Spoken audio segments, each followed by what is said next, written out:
The time is now 6 p.m. We'll call the March 12th meeting of the Warwick School Committee to order. At this time, please rise for the Pledge of Allegiance.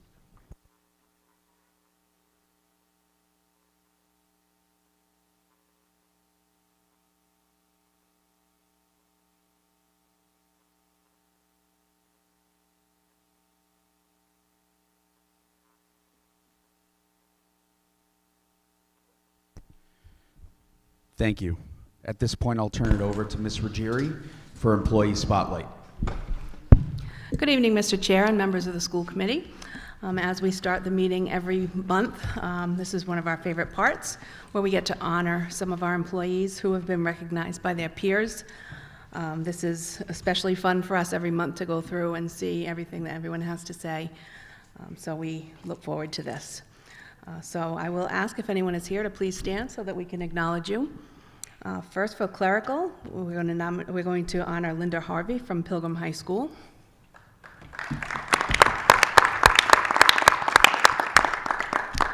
Special educator, Ashley Russell at Norwood Elementary.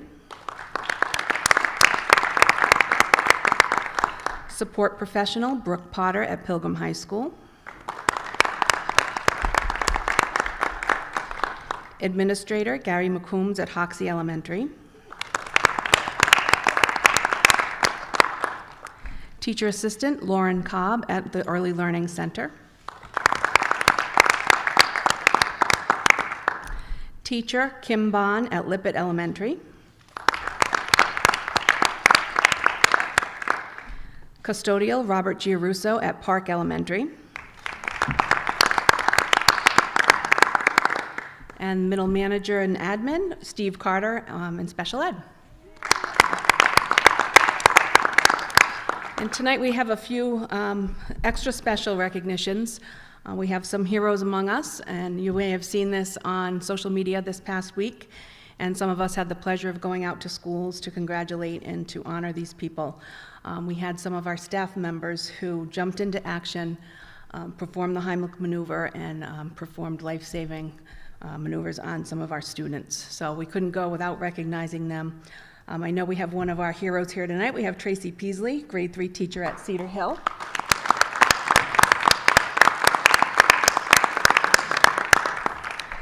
Lauren Cobb just happened to be the employee spotlight, but she also was one of our heroes at Welk with the life-saving maneuvers. And we want to give a special shout out to one of our computer technicians, Michael Chenevert. He said he didn't want to be in the public eye, but he was there Googling the maneuvers and kind of helping with the teacher, so he deserves a shout out as well. So we wanted to mention him. And I have heard that there may have been an incident at Vets that might be bringing us here next month. She's being a little shy about it, but you might hear about that next month. So thank you to all and congratulations to everybody. Thank you, Mr. Jerry.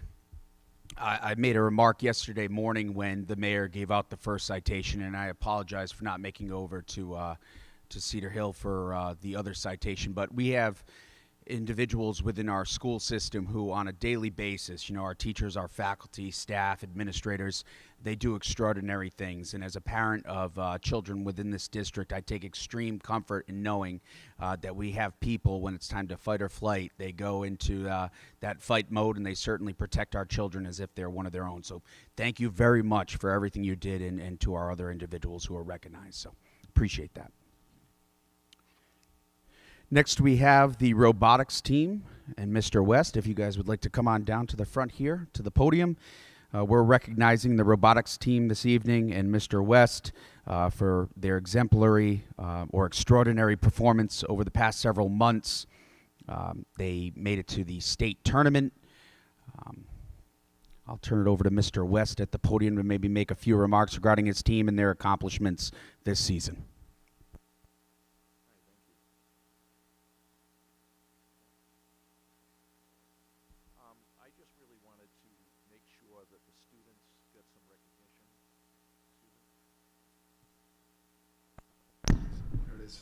Okay, thank you.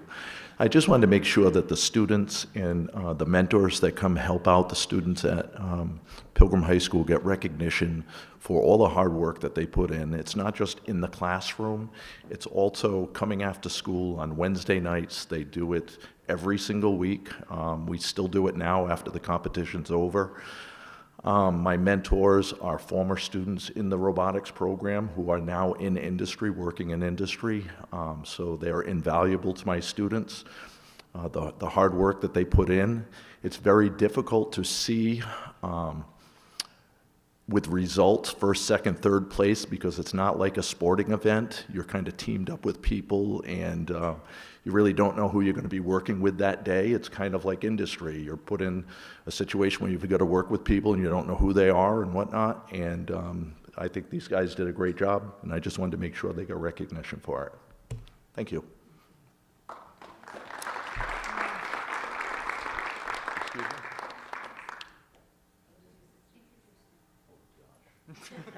You're going to put me on the spot like that? Well, this is Kelvin. I call him Frank because I have a lot of difficulty remembering names. So, Kelvin. Harry. Solaris. Aiden. Giving a name. Noah. This is Nick. Leland. And Dan Martini. And if you guys could stand with the group, we'll take a picture of everybody together. You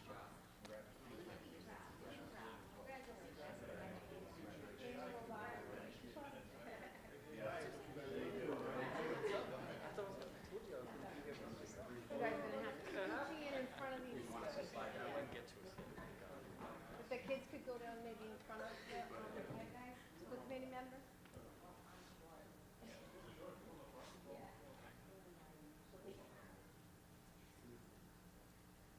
Oh, thank you.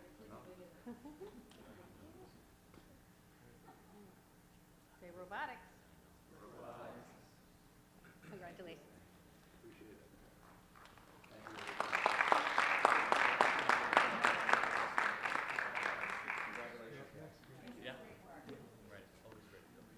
Great job, guys. I saw you in action. It was good.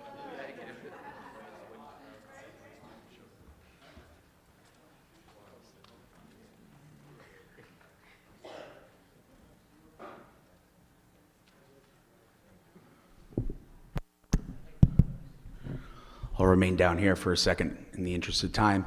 So that story is great on multiple levels. First, to see the great accomplishments of the students in our district, but also to see that we have former students coming back as mentors and then also going on to get jobs in that field, that career field. So it's exciting to see. Great program over at our Career and Technical Education Center. So congratulations again to Mr. West, his mentors, and all of the participants on the robotics team.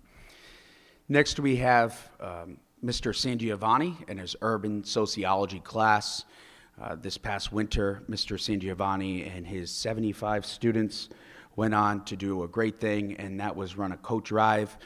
For those of you that had the opportunity, or Attorney Hennius, I don't know if you're on social media, but it was a great story. If you followed it, these kids went out and they did a great job in their own time, collecting coats, running coat drives, so that way they can help those in need. So at this time, we're going to turn the microphone over to Mr. Sangiovanni to introduce his students and talk a little bit about his program. Thank you. Thank you. I want to first say thanks to the school committee and the school department for recognizing not just myself, but Mr. West and other people in the community. It's nice to kind of reference the good stuff at these meetings. We know that those meetings are not always about that. So we definitely appreciate it, and I'm very happy that some of the kids were able to make it. My program is all seniors. It's spread over 3 classes, and about 75 students in it. Miss Hazelwood reached out to me to see if I could help. She knew what I had done with the class, with the coat drive initiative, and we definitely jumped on it, and it was much more successful. We had never done that in the last 3 or 4 years that I ran the program, and I think we gathered over 100 coats. 125. So that was a pretty big take for a first go-round. But very quickly, some other accomplishments for this year, and I just kind of lead and organize. The kids do all the work. Early in the year, we canvassed the Ward 2 neighborhood and, for a food drive, and we donated about 1,700 pounds of food to the West Bay Community Action Food Pantry. We solicited local businesses to get gift certificates and various things we could raffle off on our calendar raffle. With the money that was raised from that, we were able to donate $1,000 to the Pilgrim High School PTSA in the name of the Gerald Habershaw Scholarship Fund. The remaining funds, which was another $1,000, was combined with GBP coordinator Pam Bernardi at Pilgrim High School, her efforts, where we did our Adopt a Patriot program, where we adopted over 40 families in the Pilgrim area that were that responded for requests for anybody that needed help at Christmas time. My students were able to take some of those funds, go out shopping for gifts that were asked for. Everything was labeled anonymously by gender and age, and then our students also wrapped over 400 gifts that were under Warwick trees at Christmas that might have had 0 at that time. Beyond that, we also have a number of outside activities that we do. The city of Warwick assigns us a few of the local beaches to do cleanups, as well as a number of the local cemeteries that we try to upkeep and landscape and so forth. We've also volunteered some time at Project Sweet Peas on West Shore Road, where they make gifts and milestone ornaments and so forth for parents of NICU children for the neonatal intensive care unit down in Providence. So there's a lot of other things that we have done. Am I forgetting anything? No. So I do have, I invited all 3 of my classes to come. It's all seniors, so I do know a lot of them are very busy, but I did have 4 of my all-stars show up. From left to right, we have Jake, Emma, Aiden, and Lauren, who are nice enough to take time out of their busy senior schedules to come visit. And they're also very, very outstanding academic students as well. So thank you again for recognizing them. I think it's great to point out those things. Appreciate it. Sure. Come on, all stars.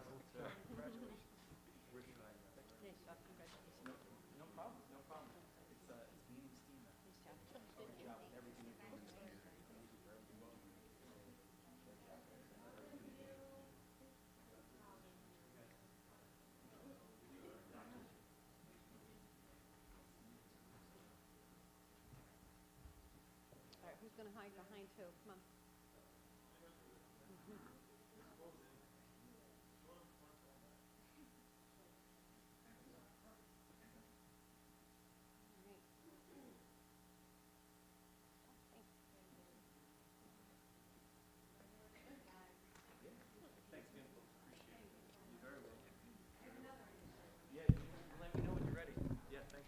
At this time, I'd like to call Mrs. Peasley down to the podium to be recognized again.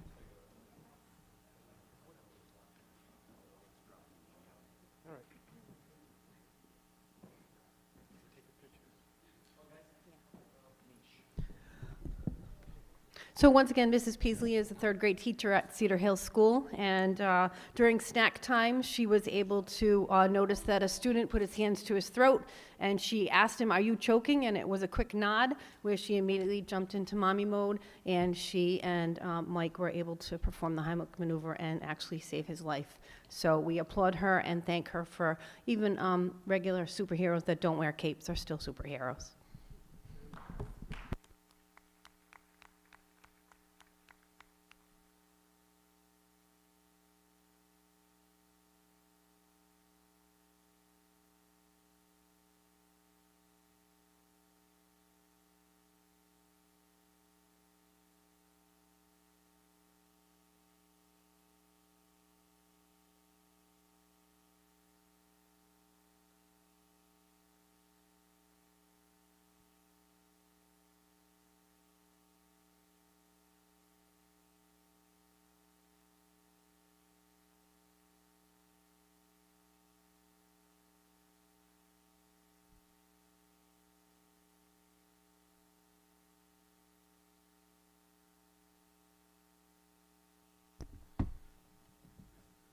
Congratulations again to those recognized this evening.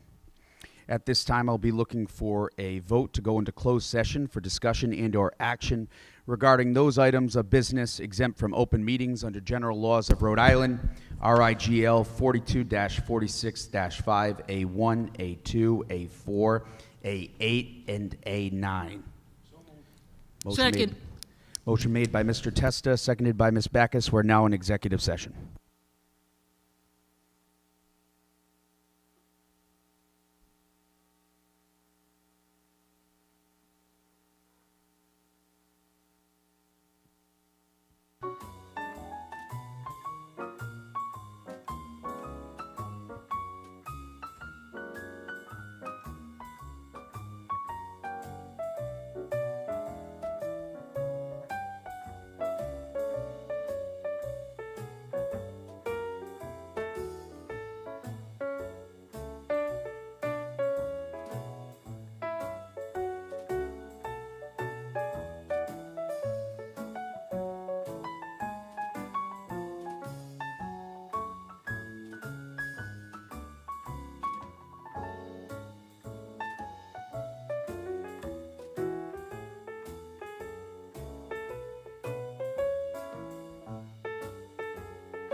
Time is now 7 p.m. I'll call the Tuesday, March 12th, 2024 School Committee to order, back to open session. At this time, I'll be looking for a motion to vote to seal the minutes of executive session. Second. Motion made by Ms. Backus, seconded by Mr. Testa. All in favor? Aye. Aye. There was one vote taken in executive session. Before we go to public comment, I just want to remark that at 6 p.m. we had recognitions this evening. There was one individual, Ms. Kristen Pina, that was nominated by Special Services. Unfortunately, she's unable to be here this evening, and we will move that recognition to the April 9th meeting.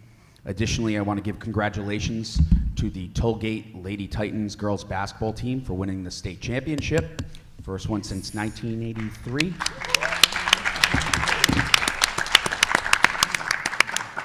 We will have their team here on the April 9th meeting as well, and also want to give a shout out to the Pilgrim cheerleading team who won the D2 state championship recently.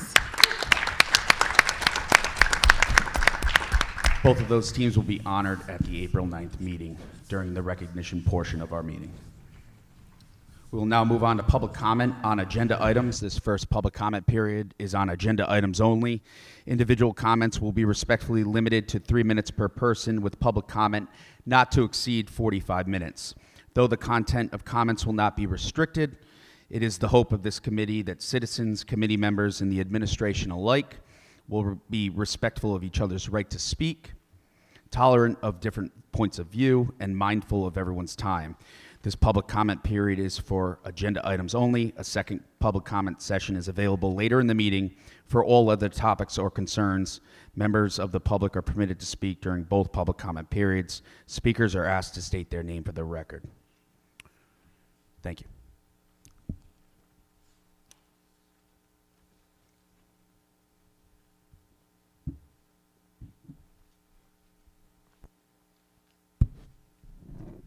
Hello, my name is Darlene Netco, lifelong resident of Warwick, homeowner, taxpayer, teacher, Warwick Teachers Union president. First, the Learn 365. I'm going to say what I always say about it. It's great Warwick is working together with the Boys and Girls Club to provide our students with this opportunity. However, the governor should be taking that money and giving it to the schools for the schools to use the way the schools see fit. And if the governor would do that, then perhaps the school committee wouldn't need to pass a resolution later on about the funding formula. So on one hand, he's going to cut money to schools, but on the other, here's some money we're going to give to organizations that are not the schools to try to promote education, which makes absolutely no sense. So another agenda item, the resolution. Obviously, I am highly in favor of you passing that resolution and sending a message to the General Assembly and the governor to properly fund our schools. They have not been properly funded in a very, extremely long time. Another topic I would like to address would be the toll gate update, because I am at Tollgate. I was a student at Tollgate. Actually, I graduated in '84, so I was there the last time the basketball team won. That was under Gail Davis. She was also an outstanding volleyball coach. I don't remember how many games in a row the Tollgate volleyball team won at the time, but it was like multiple years worth and multiple state titles. But I digress a slight bit there. And congratulations to our current Lady Titans basketball team. Recently, there have been some disasters at the Tollgate High School, and that marks at least 3 for the year. And we've covered 3 of the 4, medieval elements: air, earth, fire, and water. We had the air when the wind whipped the roof off. We've had water, which came with steam, hot water, and then, of course, the smoke and maybe fire. And I hesitate and I shudder to think if the fourth one is next, what that might entail at the Tollgate High School. But I think the recent events there should make perfectly clear to anyone who had any doubt that our schools might need to be replaced. The school department and the school committee over the past however many years made the decision to get bond money to fix what's wrong with the elementary schools and the middle schools, and determined that the high schools needed replacing. And I think that obviously was a good call, because Tollgate this week proved how bad the condition is. And we already know, we've mentioned many times, that Pilgrim has an electrical system that can no longer be upgraded. So I'm looking forward to hear about the building plans and when we are going to break ground so that we can get the reimbursement. Thank you.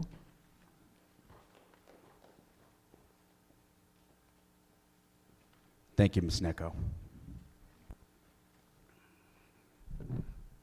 Good evening, everyone. My name is Michael Freitas. I am the Warwick Health Equity Zone Director, as well as the Director for the Warwick Substance Abuse Task Force.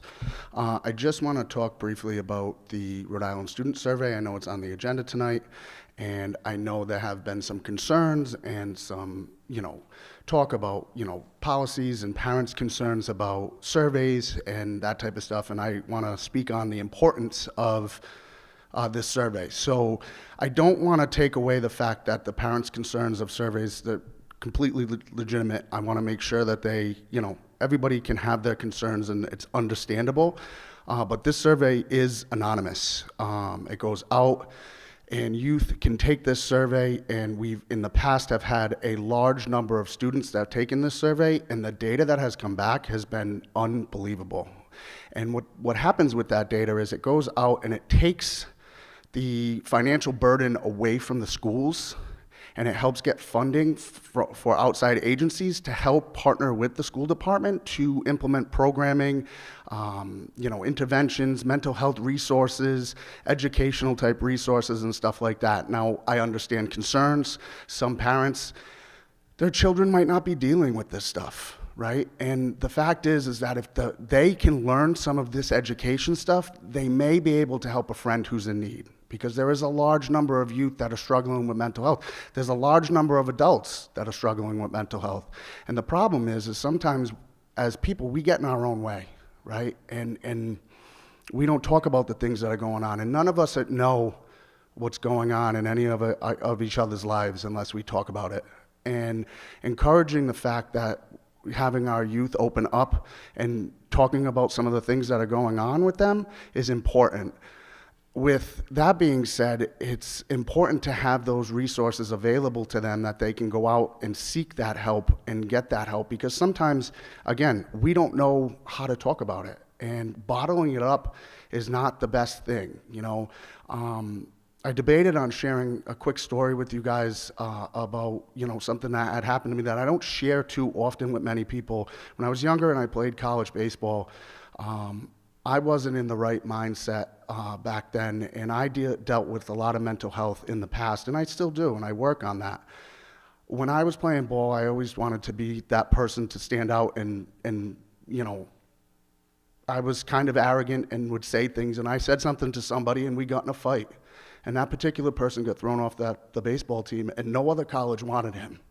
I bumped into that person about 6 months later, and he had said to me, I had an opportunity to apologize for my comment, and it was an insensitive comment about his mom. And he told me that his mother took her own life the day after Christmas break and told no one. Dealt with this and bottled it up by himself, right? Because nobody knew about resources that were available. These surveys help get these resources available to people that can deal with these things. Instead of bottling them up, we can show them love and give them the opportunity to grow and to learn and to help themselves, and the kids that aren't dealing with it to help with their friends. The first step to changing a problem is recognizing that there is one, and there is a problem with youth mental health. And I think, these surveys help get that funding to do that, and I just want to say, listen, when you woke up this morning, I hope somebody loved you. And better yet, I hope that person was yourself. So thank you. Thank you, Mr. Freitas.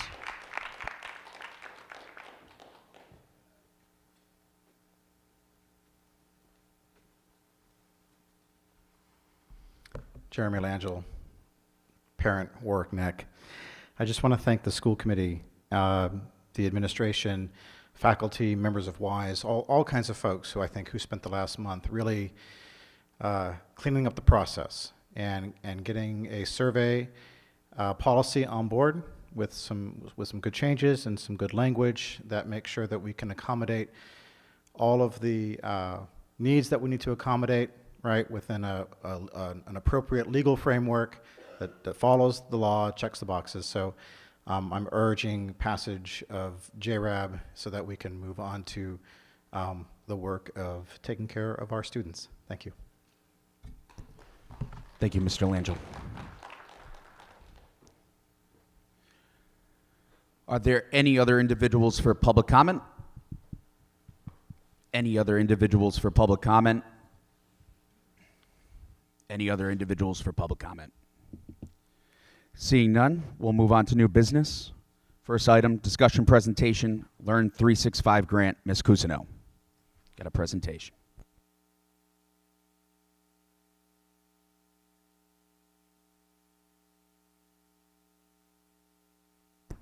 Excuse me. Pages shuffled here.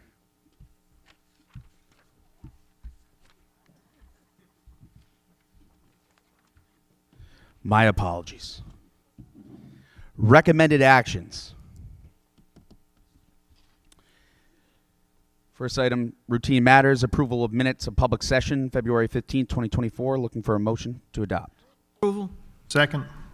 All those in favor? Aye. Approval of minutes of executive session. Move approval. Second. What do we approve? That was approval of minutes of executive session, moved by Ms. Backus, seconded by Mr. Testa. All those in favor? Aye. Aye. Approval of transfers, March 12, 2024. Move approval. Second. All those in favor? Aye. And approval of warrants, March 12, 2024. Move approval. Second. All those in favor? Aye. Announcements and personnel as presented. Ms. Ruggieri. Good evening again. Tonight I have two retirements requiring a vote. We bid farewell to Sandy Jakes, English teacher at Warwick Veterans Middle School with 25 years of service, and Melissa Monroe, guidance counselor at Pilgrim High School, also with 25 years of service. Move approval. Second. All those in favor? Aye. Thank you. We thank them for their service and wish them well. We have some new employees to welcome to the district. First, we have Michael Derniak, Assistant Controller, Heather Brunel, Project Aware Mental Health Coordinator, Carla Justiniario, Social Worker at Norwood and Wyman Elementary Schools, Janelle Palliat, Special Educator at Holloman Elementary School, Chelsea Capaldo, Teacher Assistant at Welk, Jessica De Los Santos, Teacher Assistant at Holloman, Jenna Lisi, Teacher Assistant at Holloman, Kimberly Serpovics, Teacher Assistant at Holloman, and I apologize if I mispronounced that name. Sandra Rainey, she's a WISE member who moved in my office to a different position. Veronica Bertrand moved to a different position in my office in the Human Resources Department. And we also welcome Onita De Cruz, night custodian at Tollgate, and the coaches as presented in your packet. We welcome everyone and wish them well. Thank you, Mr. Jerry.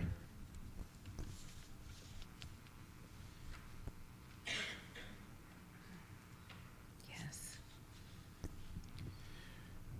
Next, we're on to donations and correspondences.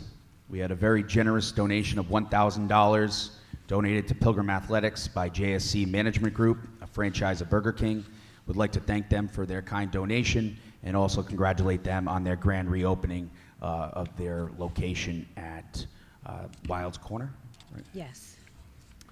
And we also had a very generous donation of $2,000 to the Warwick Area Career and Technical Center for a trip to the National Restaurant Association ProStar competition for the Food Service Management Program from Amy and Aldo Cabrera. So thank you very much to them for their $2,000 donation.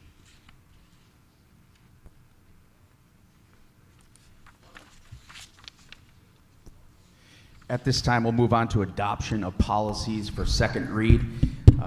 If there are no objections from my colleagues on the school committee, I would like to just put them all into one vote here. Any objections? On second read, policies for Yeah, second. so on second read, I would Yep. just request that we pull out IKB for homework, but I'm fine voting on the rest of them as a group. Okay. So we're going to be making a motion to adopt policies JED, DIC, DLC, ECA, ECAB, ECF, EDA, JEA, JEDB, JFB, and KC passing second read. Is there a motion? So moved. Motion made by Mr. Testa, seconded by Ms. Backus. All those in favor? Aye. Aye. Aye. Motion passes 5-0. Policy up for second read, IKB, homework. Mr. Testa. Thank you, Mr. Chair. I have some questions. In the first paragraph, last sentence, it was changed from homework shall be assigned to students K through 12 to homework will be assigned. And I had a note if we should say homework may be assigned, because both of them sound like homework is happening.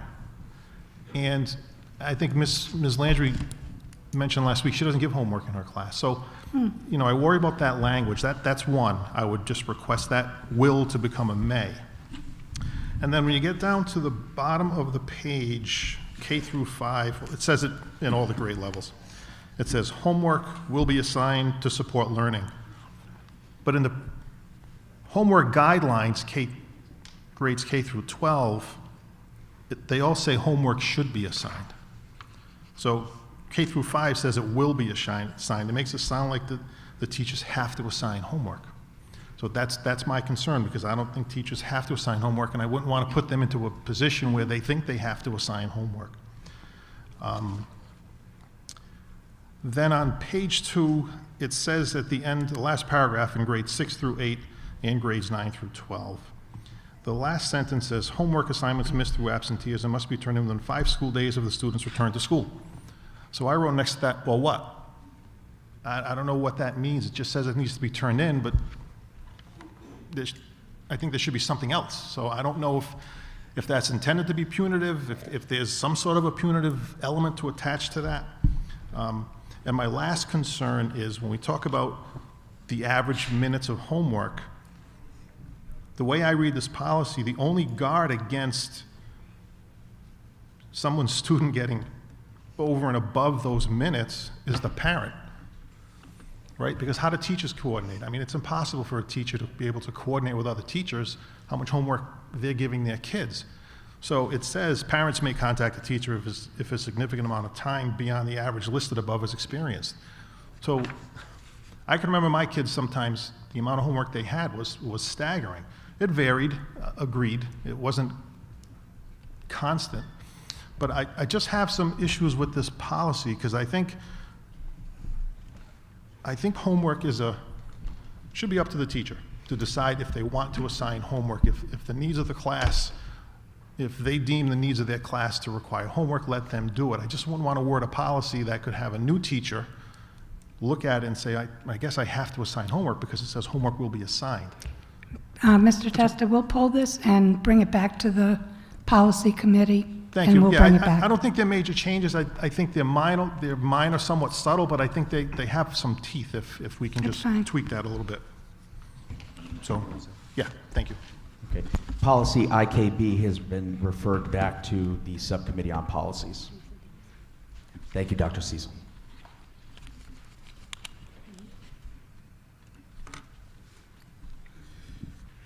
Unless there are any objections from my colleagues on the school committee, I'm going to propose that we put into one packet the policies up for first read from the policy subcommittee. If there is a particular policy that you wanted to pull out of that singular vote, we can do so. Ms. Kirby Chapman abstains. Question. Okay. Are there additional survey policies that people have questions on up here? Mr. Chair? Yes. Yes, I would pull GBCA, GBI, and GBH. Given that there's multiple, should we just go through them all as normal then? No, there's only 4 out of the 12, so I would just, I'd move the group. So you wanted GBI, GBI, GBH, GBH, GBCA, and JRAAB. So the motion, so it should be 4. GBCA. GBCA, There is no against holding dual GBCA. employment. There is no GBCA. No, that was not on the list, but it was in the packet. Okay.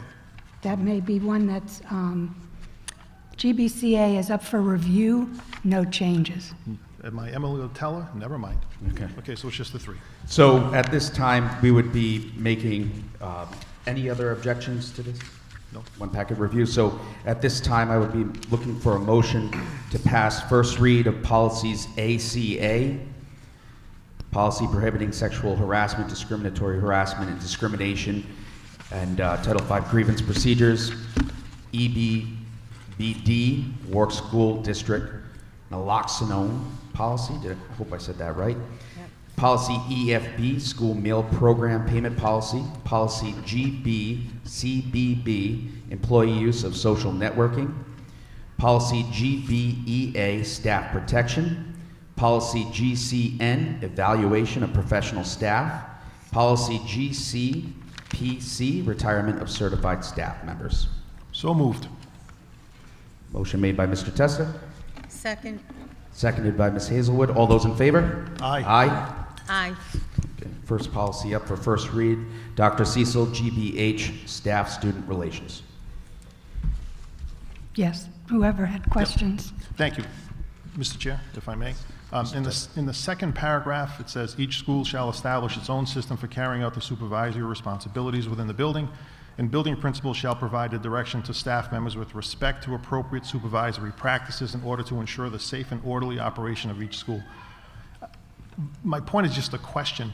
So at the risk of having 14 principals having 14 different ways, where do they get the direction on those practices? Is that contained in another policy? Is that through administration meetings? You follow what I'm saying? I just don't, if we have 13 elementary principals, I wouldn't want 13 different interpretations of what the best practice is. You know what I'm saying? The way that I interpreted this to read is that every building is different. It's, the floor plan is different, the size is different, and therefore the needs are different. And so each principal needs to take that responsibility to set up the supervision that works for that school. So you wouldn't necessarily want it to be the same, because what works at Windman is not going to work at Norwood. No, agreed. In the policy, it says appropriate supervisory practices. I understand that the physicality of the building can determine some of that, but there should be some universal, I would assume, supervisory practices. Yeah. And I'm not looking to spell it out. I just want to make sure that this doesn't allow for a free-for-all. Right, sure, so, good evening. So what I can say is that we've been working very closely with our safety coordinator, Danny Giacomo, and he has given us common language. He's done slide presentations. He's met with all of the secondary principals and Bill. He's met with myself and the elementary principals. We have sort of 3 tiers that he's taught everybody. He's gone out to buildings, to faculty meetings. So under his guidance and direction, as Ann said, we have separate buildings and we have separate plans, but it's all under the guidance and direction of the safety coordinator. So maybe if we added a sentence to that effect, that might work. That's fine. You've allayed my concerns. I'm fine with the policy like this. I just wanted Okay. a little clarification on what that meant. I'm fine with this. Thank you. Any other comments on policy GBH, Staff Student Relations? So, Ms. Hazelwood. and isn't that covered under another policy? What Ms. Cusino spoke about? Didn't we have something with school safety? Oh, yeah. That covers all that? Absolutely, So there's documentation there of what we have to follow? absolutely. Okay. So any other comments on policy GBH, staff-student relations? Seeing none, looking for a motion to adopt the first read of staff-student relations policy GBH. Move approval. Second. Motion made by Mr. Testa, seconded by Ms. Backus. All those in favor? Aye. Aye. Motion passed. Next, we have policy GBI, staff gifts and solicitations. Dr. Cecil. Again, what? Thank you, Mr. Mr. Chair. Testa. It's me again. Testa, go ahead. Okay, 1, 2. Under solicitations, the next to the last paragraph, it's, in the middle it says, solicitations such as GoFundMe or donors choose for special circumstances for staff or students must be pre-approved by the building principal if being held within the school. If the solicitation is going to be district-wide, it must be pre-approved by the superintendent. Why wouldn't the superintendent have to sign off on all types of stuff like this? Do you want to? And I'm not sure how other districts do it. I don't know if we looked at other policies, but on the one hand, we're saying building principals have latitude for a GoFundMe or whatever, but a district-wide needs superintendent's approval. I don't know, I just think as a matter of protocol, I think the superintendent should be aware of all the GoFundMes that are going on in their building, in their buildings, I should say. So, I can probably answer that as well. Please. So, as a former building principal, you are aware of the Donors Choose programs and things like that that are in your building. Someone might want, in the elementary school, they're looking for chair pockets for the kids' chairs or things like that. So that does come to our attention. And then there are very strict guidelines, actually, for Donors Choose. You get correspondences and emails, and then the students have to write thank you notes, and then you have to send, that kind of thing. But I can't answer to the GoFundMe for the school level, but I can definitely answer the Donors Choose. And maybe GoFundMe wasn't the best example, but things like Dress Down Day. That's a fundraiser that's usually for that's fine. helping somebody So out. could we just put some language in there? Here's my concern. My issue is that I think as long as the superintendent is aware of what's going on in their buildings, so it doesn't have to be maybe necessarily approved by, but maybe the superintendent is updated, or does that go into the policy? There'd be a periodic update to the superintendent, not for approval, right? Not saying that now. I'm just saying so I think the superintendent should know what's happening in their system, right? Whatever it is. I'll just add that language. Yeah, I think No it's relatively innocuous language, but I think it kind of supports the superintendent's role as the administrator of the school department. Mr. Testa, Mr. Yes. Chair, excuse me. Mr. Testa, one example is the Vows Hat Day. So that's a district-wide. So I get involved when it's something across the district, and the principals approve what's in their building, but they also communicate with me, so I'm aware. Fine, as long as that can work its way into the policy, that you can keep that language as long as the superintendent is at least advised or notified or whatever the appropriate word is. And/or designees such as the directors? Sure. Yeah, fine. Okay. Okay. Thank you. So do you want to adopt that first read with the changed language since it's so minor?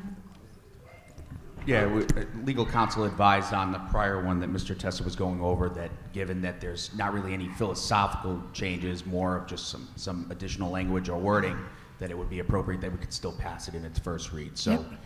But before we do so, are there any other comments from members of the committee on policy GBI, staff gifts and solicitations? Any other comments? Seeing none, looking for a motion to adopt policy GBI, staff gifts and solicitations. Move approval. Second. Motion made by Mr. Testa, seconded by Ms. Backus. All those in favor? Aye. Motion passes 5-0. Next, we have policy JRAAB, student surveys. Mr. Testa, if you want to go first on this one. Ms. Chapman, you can go ahead. Hi. So we had a lengthy discussion about we are legally not bound to the opt-in, that we have to it's opt-out only, and that's how this policy is going to be written from now on. But there was a concern about protecting the kids that are opted out. And then the last line, it just says that the principals are responsible for informing the teachers. I would feel more comfortable if we added to that, made more of a like a safety net. We did add that. No, I know, but it just, I don't know. I feel like there should be more adding to that than just, hey, principals are in charge of it. I just feel like there's got to be some kind of something that we can add that parents will feel secure that their kids are good, they're opted out, and there's not repercussions, but there's responsibility in it, if that makes sense. So, me again. As a former building principal, what we did was we print out a class list for every, again, I can only speak to elementary, but I'm sure Bill has a system in place, that the principal prints out a class list. They go through our Aspen SIS student system. We see who has opted out. We take Paul's name right off the list. We make a master copy for the office, and we give the teachers their class copies, and then they know that Paul is not going to be taking the survey, so he reads a book while the class does the survey. I know that Mrs. Murray has a safety net in place as well for the panorama survey, that if by some happenstance there was a sub there or Paul took it before they got the list, that Mrs. Murray has like a turn-off kind of button, and that can sort of be removed. Or there's some safety net that I can't speak to, but there is a safety net for the panorama one. But I know at the elementary level for the surveys, we do have a system in place for that. Would it help if we added the sentence that teachers shall be responsible for ensuring that those students do not take the survey? Something. I feel like Okay. there needs to be something added. That's easy enough. We could add that sentence. Which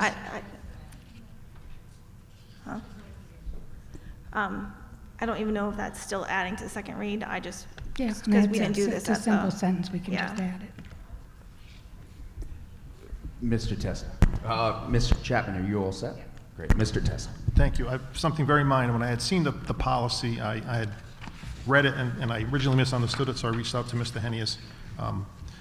And based on his recommendation, the only thing he recommends is on the very first line, number 1, where we struck in the fall of each school year. His recommendation was to just insert at the start of the school year and/or within 2 weeks, because it just aligns with the federal law. I can forward that email to you, Dr. Cecil, with that verbiage.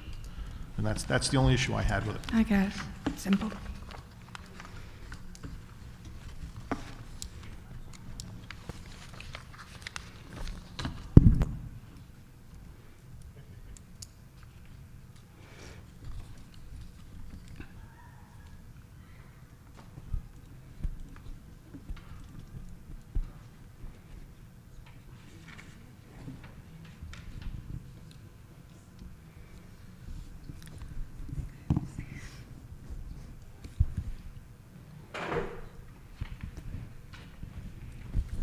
Are there any other comments? Ms. Backes. I was just wondering if we can add something in, like the teachers will be provided with the list of opt-outs. It says that. It says that the principals will be responsible for informing Yep. classroom teachers of the names of the students who have opted out of each survey. Because if we say the teachers are responsible and they haven't gotten the list by chance, I know they have to get it, but we never know what can happen at the building level with multiple other things that happen on a daily basis. While I have a lot of confidence in our principals, I think we have great principals. I think the language was good that we agreed to in policy committee. I thought we were ready to go forward. Of course, I don't want to leave you feeling that you can't add to it, but I don't think we can add that specific sentence. Dr. Cecil, do you have anything you think that could? I have no other recommendations for adding language about teachers, if not that they're going to take responsibility for ensuring that the opt-out students do not take. So teachers will follow the list that is provided to them, right? That's specific in the language? Whatever the list is that is provided to them, they are responsible, and I don't know what else we could add to it. Ms. Backus.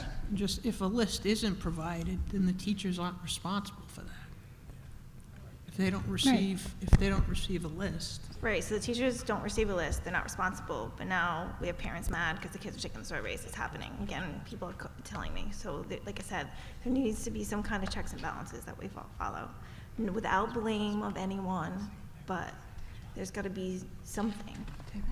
So, not to cut anyone off, but if I may, the policy subcommittee is meeting next on April 2nd, which would be prior to the April 9th meeting. In conferring with legal counsel, we could send this policy back to the policy subcommittee. We would pass the first read of the policy, sending it back to the subcommittee for the modifications and further discussion, and then we would revisit the policy during second read on April the 9th. I have a question. Does this give the superintendent enough time? This wouldn't change anything. She would still proceed with agenda item 9 after the second read goes through on the 9th. Okay, so we... assuming it passed. Superintendent, this is something that is doable? Yes, we have until the end of May to do the student survey. Just want to make sure. Thank you. So I would be looking for a motion to send this policy back to the subcommittee on policies, making those modifications and advancing further discussion on who would be the responsible party, and approving the first read. So moved. Second. Motion made by Mr. Testa, seconded by both my colleagues down the end, but Ms. Hazelwood, for purpose of picking one. All those in favor? Aye. Aye. Motion passes. Next, we have the packet of policies up for elimination, looking for a motion to approve the policies for elimination. So moved.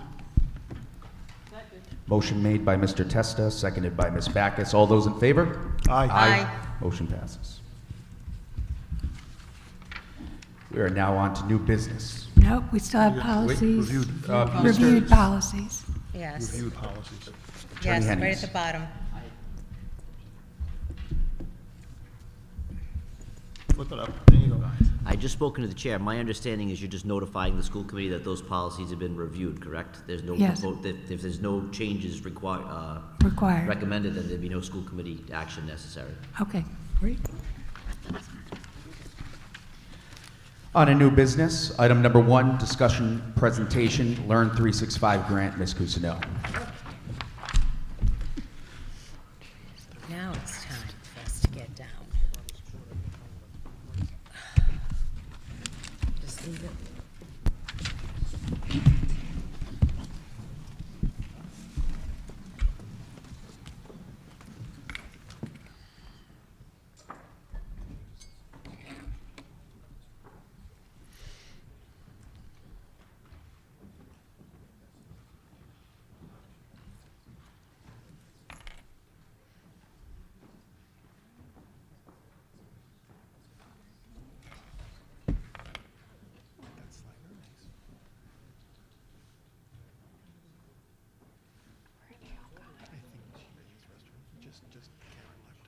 Okay.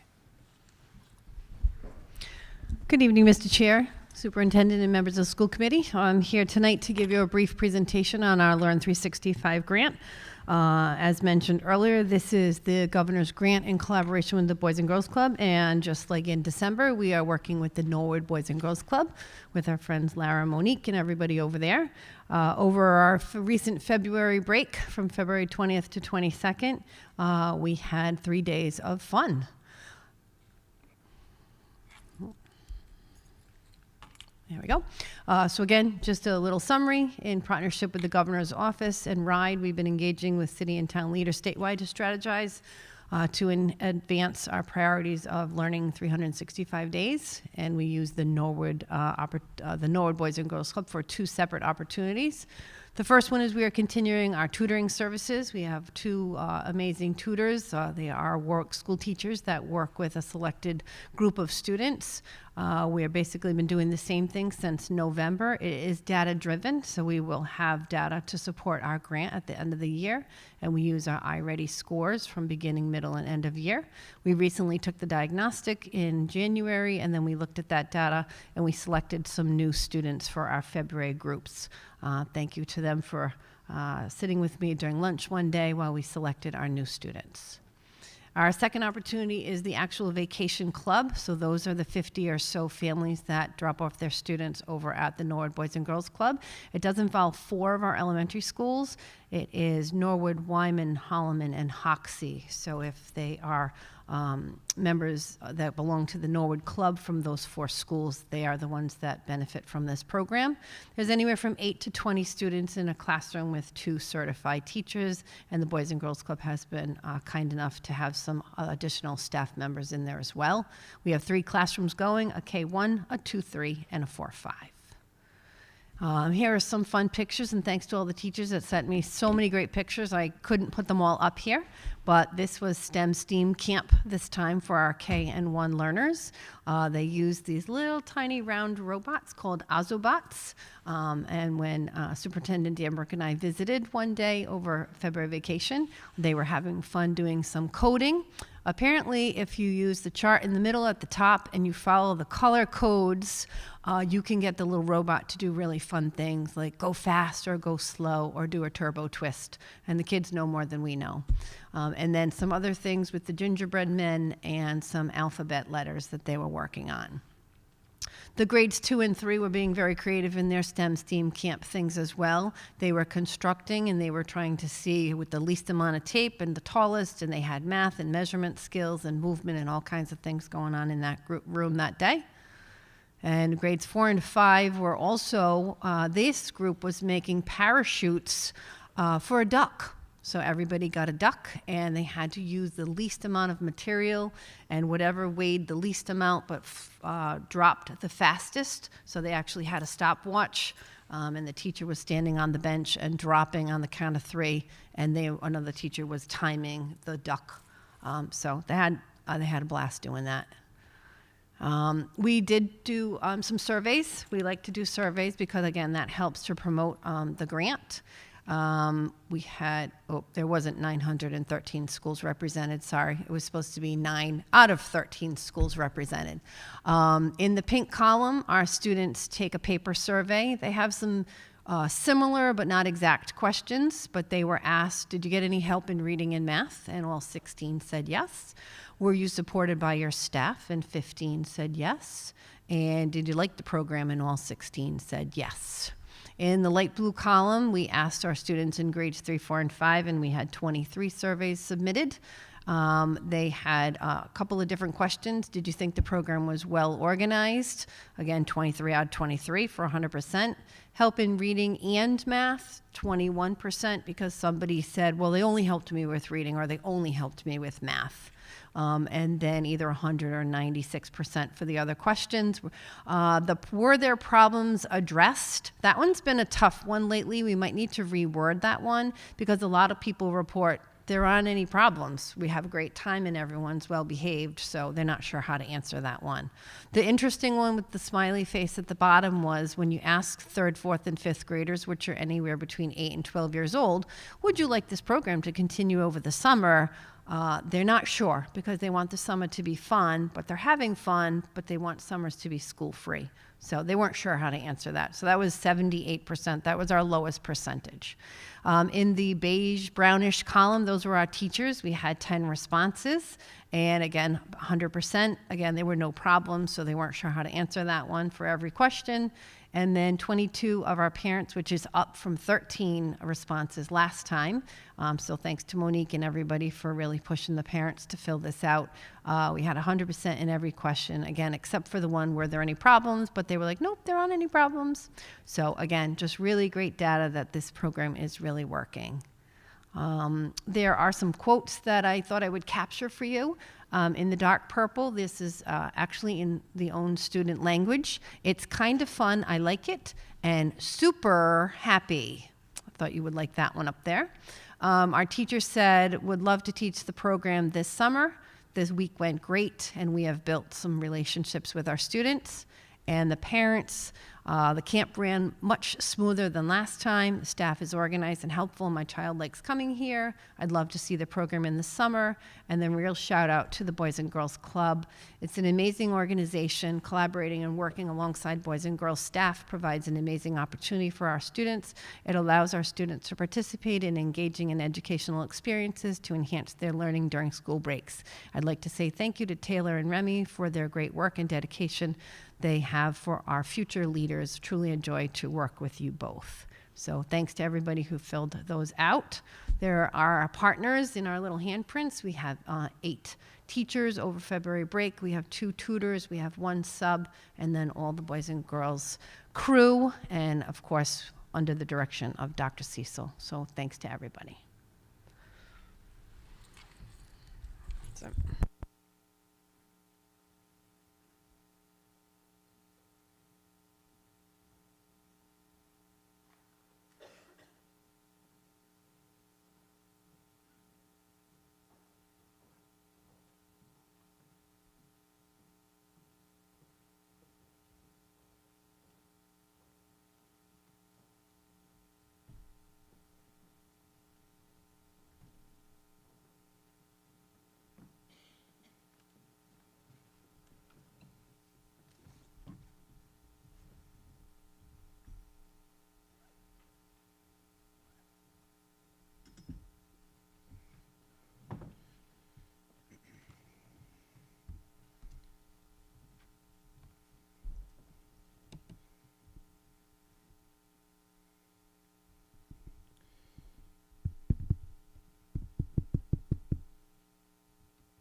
Any questions or comments for Ms. Cousineau? See, Ms. Kirby-Chapman. That looked like a lot of fun. It really was. I'm sure it looked like it. 'Cause Yeah. I know that engages the kids. Like, Yeah, it's awesome. It's all hands-on, and they love it. It's unfortunate it's only a couple hours a day, and it's only 3 days a week, so hopefully we'll get some more funding to make it a little longer. Are we doing it over the summer too?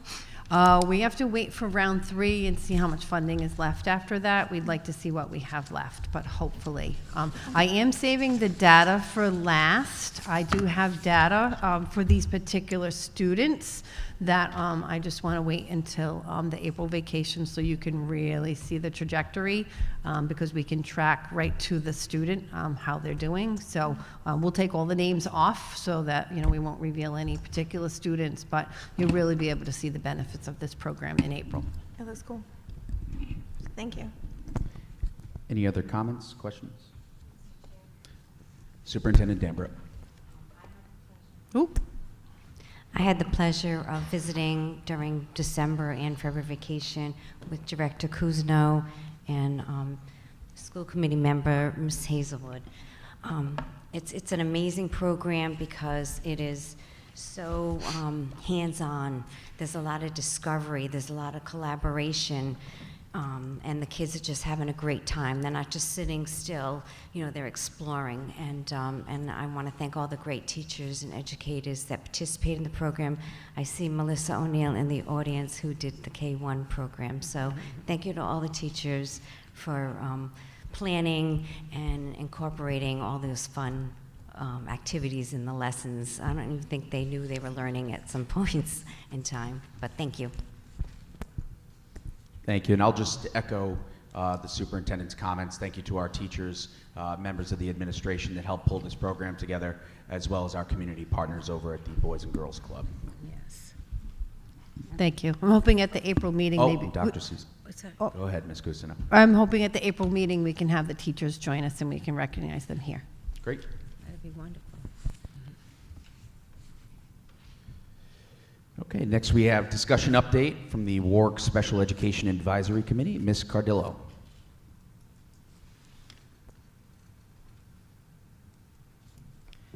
Good evening, and thank you for inviting me here today. On behalf of the Warwick Special Education Advisory Committee, I wanted to thank all members of the community who attended our event, which was a transition night to discuss transition services for students leaving the school district on February 28th. We had approximately 40 attendees who truly enjoyed learning about services available from the Rhode Island BHDDH and the West Bay Regional Transition Team. One of our parents contacted us after the event and wanted to share some feedback, which I'm going to share with you now. The parent said, "Thank you so much for putting these events together.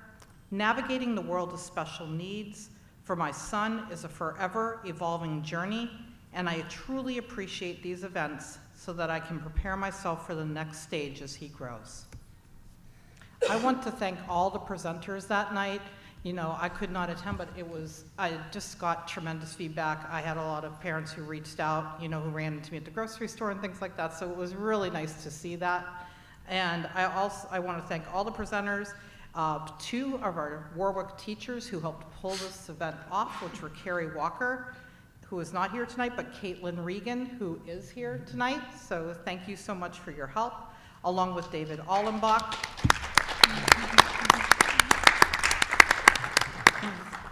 David Allenbach, who's the co-director of Special Services, also worked with Carrie as well as Caitlin to make this a special event. So thank you again. You're here tonight too.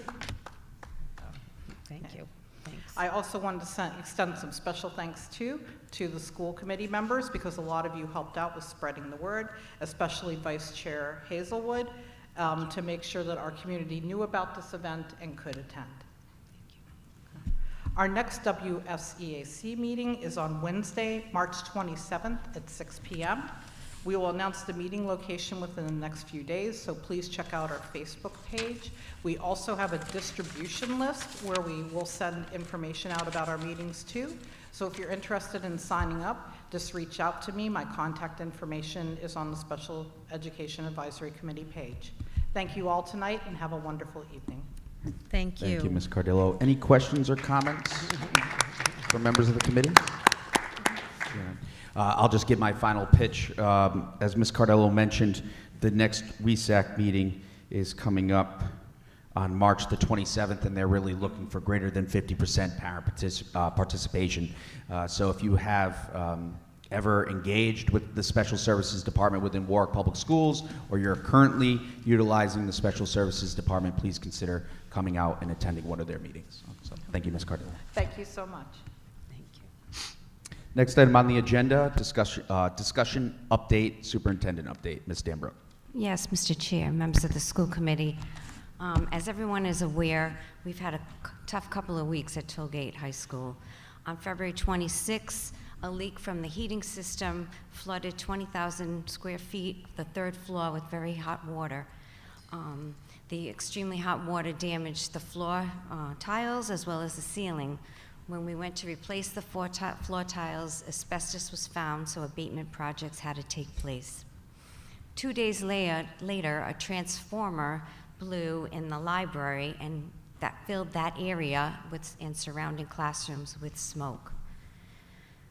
The students were able to return in person on the 11th of March, and due to the hard work of Kevin Oliver, his team, as well as outside vendors.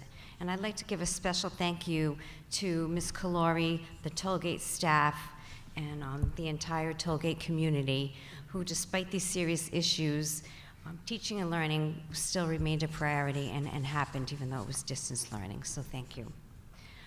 This time of year, state testing is beginning, so I wanted just to give you some state tests that we give and the dates.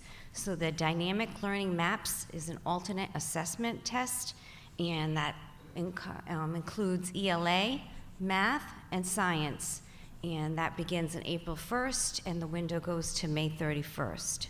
We also will be doing some RICAS testing. I'm sure you've heard of that. And this test is for grades 3 through 8. ELA portion of the test will be given March 25th to April 19th, and the math portion is April 22nd to May 17th. The PSATs, which are given to 10th grade students, the window for that test is April 1st through April 10th.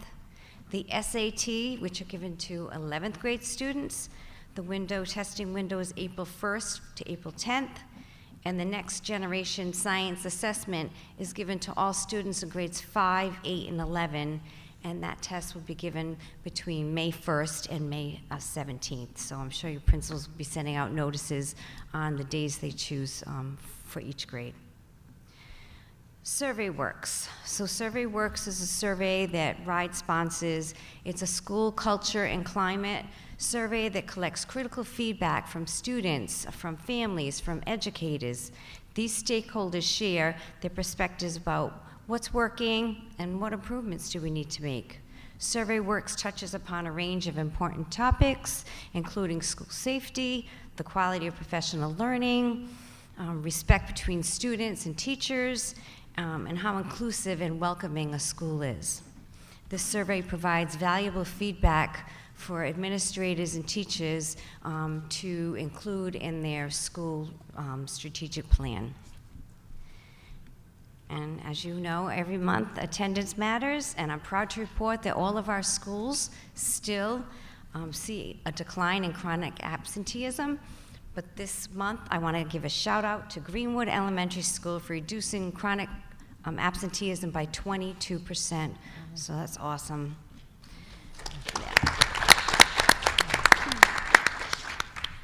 Also, I want to recognize the school social workers. March 3rd to the 9th was National School Social Worker Week. Our school social workers focus on overall well-being of students, addressing such issues as mental health, emotional challenges, and social difficulties. They provide counseling and support to help students navigate personal and academic challenges.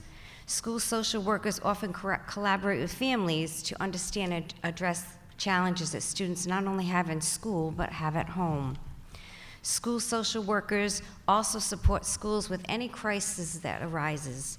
We really count on them during those times. They are strong advocates for students and their families, and I would like to thank our school social workers for being an integral member of all our schools, and they work so hard, and thank you very much.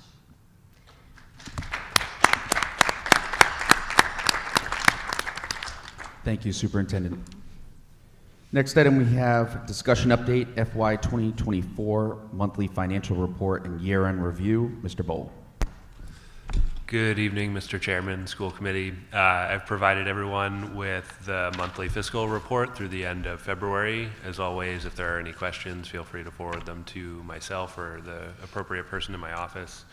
I do also want to note that we finalized the fiscal year 23 audit for the financial statement audit. The school department ended the year with a surplus of $685,000.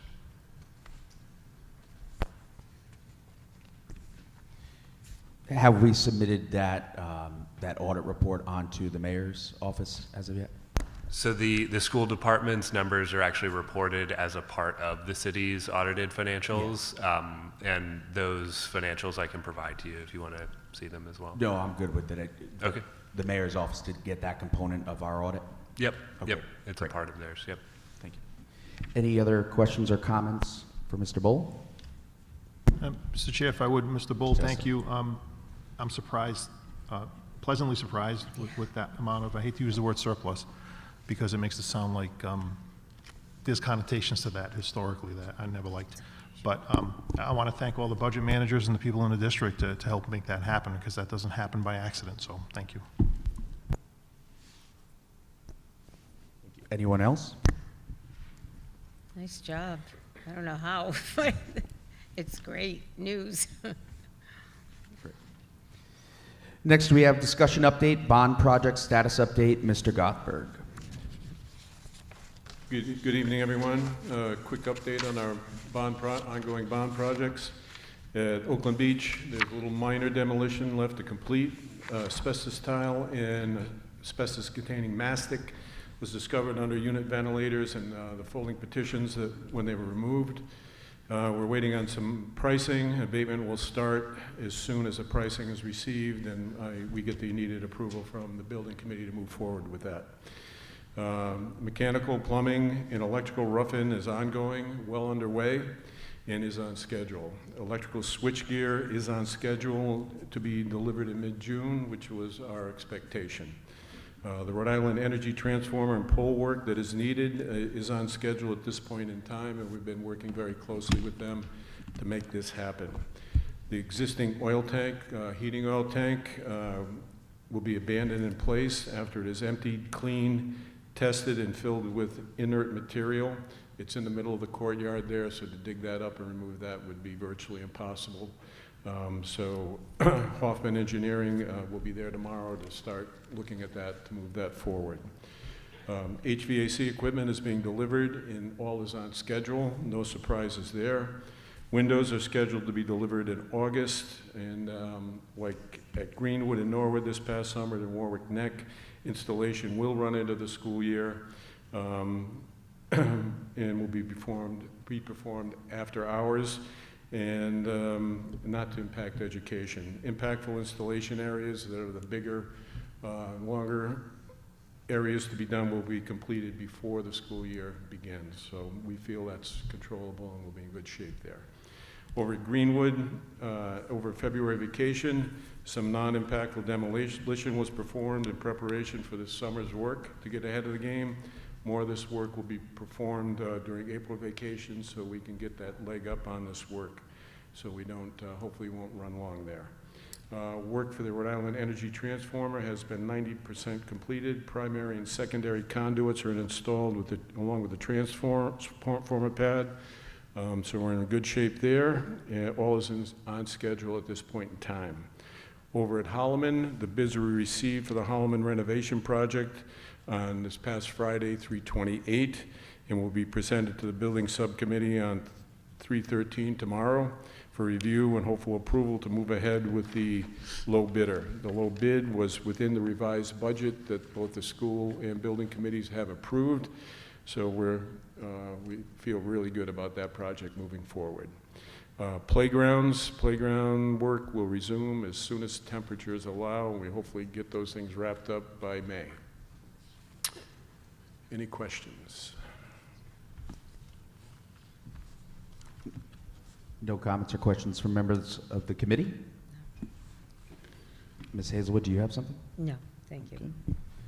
Seeing none, next item is discussion update, high school project update. Okay, as part of our updates monthly to the school committee, Left Field, our OPM, will be doing the updates. Tonight we have Mr. Chris Spiegel from Left Field, who's running the show for Left Field. He's going to give the update. And Mr. Spiegel. Good evening, everyone, members of the committee, administrators. Thank you for having me. Chris Spiegel, Managing Director for Left Field of our Rhode Island office. As this committee is aware, we were brought on board officially on February 15th, and we've had a busy few weeks.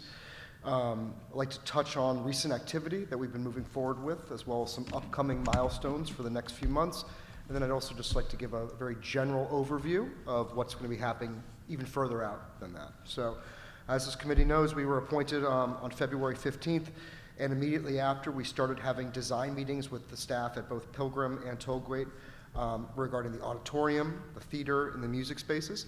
The main goal of these meetings is to ensure equity and parity across both schools. We want to make sure that the same spaces are being provided at each school. We also had our sustainability kickoff meeting. This project is required per Rhode Island construction regulations to meet CHIPS requirements at 110 points. I'm not going to get into exactly what those points mean, but essentially it means that we need to provide a green school for the students. So we're working with our sustainability consultants on that. We've also had a meeting with several members of the administrative team here on the security systems. On March 4th, the design pricing set was sent to the architect's third-party cost estimators. Left Field has also engaged a separate third-party cost estimator as well. And then once we get these cost estimates in, we will be reconciling the two estimates. On March 6th, we attended the school building committee meeting and we provided a project delivery method presentation. We outlined the three major project delivery methods: hard bid or design bid build, design build, and construction manager at risk with a guaranteed maximum price. Decision was made that this project will be pursuing a construction manager with guaranteed maximum price due to the risk tolerances that that project delivery method has, as well as the requirement that we have a contractor on board for this work by June 30th in order to qualify for the reimbursements. So those were the two main factors that led to that decision. In terms of some upcoming milestones and work that is going to be going on, as I mentioned, we do have our construction manager proposal currently out. It has been well received by the contracting community. We have our pre-bid meeting tomorrow at 10 o'clock a.m. being held at the school administration building. We are expecting construction manager proposals to be due back on March 22nd. If I can just give me 1 second, go through here. So just a timeline for the construction manager RFP. Again, the proposals went out March 6th. The proposals are due on March 22nd. We're looking at holding construction manager interviews the week of April 1st, looking at a school building committee meeting on April 5th to approve of the construction manager, and then we're looking at presenting that construction manager to this body on Tuesday, April 9th. Going back onto work that we have coming up, and again, we're very busy. We're trying to get as much done as we can as possible. We're trying to, so in terms of some additional activity that's going to be going on, just give me 1 sec. Let me just move through my computer here. So we have RFPs that are going to be coming online for owner's commissioning agent. For those that are unaware of what a commissioning agent does, commissioning agents are third-party vendors that come into schools to check all of the mechanical, electrical, and plumbing and security systems. With a project like this, they will also be checking the audiovisual systems, the auditorium systems. Essentially, this is to ensure that all of the products that were built and installed are meeting the owner's project requirements and are forming and functioning in a way that the school facilities department can run them properly. So this also includes trainings, other items like that. We also have an RFP that's going to be going out soon for environmental site assessments. This is a requirement of the Rhode Island Department of Environmental Management, as well as a requirement of the Rhode Island Department of Education. We're looking at issuing Stage 3 schematic design documents to RIDE. As this committee is aware, there are 3 gates that we must cross prior to construction start. The first of those is a schematic design submission. We take it to RIDE, they come back with comments, we adjust, we meet with administrators and stakeholder groups to make sure that the changes that we're making aren't going to affect the educational programming. We then submit a design development document set, and then after that, same process, then we go into a construction document set. I will say that we are, with RIDE's permission, going to be changing a bit of this process. As this committee, and I believe many of members of the general public are aware, we are facing unprecedented lead times for certain items in the construction industry. Things like switchgear can take a year to get, transformers a year, generators can take up to 2 years to get. So what we have done on previous projects and what we're recommending, and we will be discussing this with the school building committee, is developing early release packages. These early release packages will allow the construction manager to take the risk of ordering items prior to construction starting so that these items are ready and waiting for us by the time construction starts. We are also working with the CFO and their office to develop detailed line item budgets to track all expenses on the project, making sure that past, future, and present expenses are all being handled. CFO has been a great help to us in getting this project started.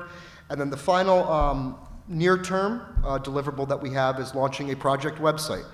Something that Left Field does in-house is actually develop project websites. We're going to be meeting with the superintendent and her leadership team, as well as members of the school building committee, to figure out exactly what content we want to have on the website. We expect that launch to be somewhere probably around mid-April, once we have a construction manager on board, because that they can provide detailed logistics plans, items like that. So we're looking forward to presenting that to the school building committee and also to the school committee as well, and adjusting as needed. This is a service that we provide in-house. Actually, I've learned how to do this over the last year, so if you guys need to change to the website, you just call my cell phone and say, Chris, we're getting questions on traffic patterns. Can you get something up on the website? And I can do it immediately, essentially.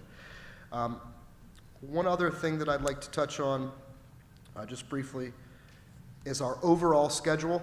So there are a lot of milestones heading out, but some of the big ones that you're going to be seeing are coming out in the next few months, besides the ones that I have mentioned, include a design and constructability review. Left Field has former construction managers on our own staff.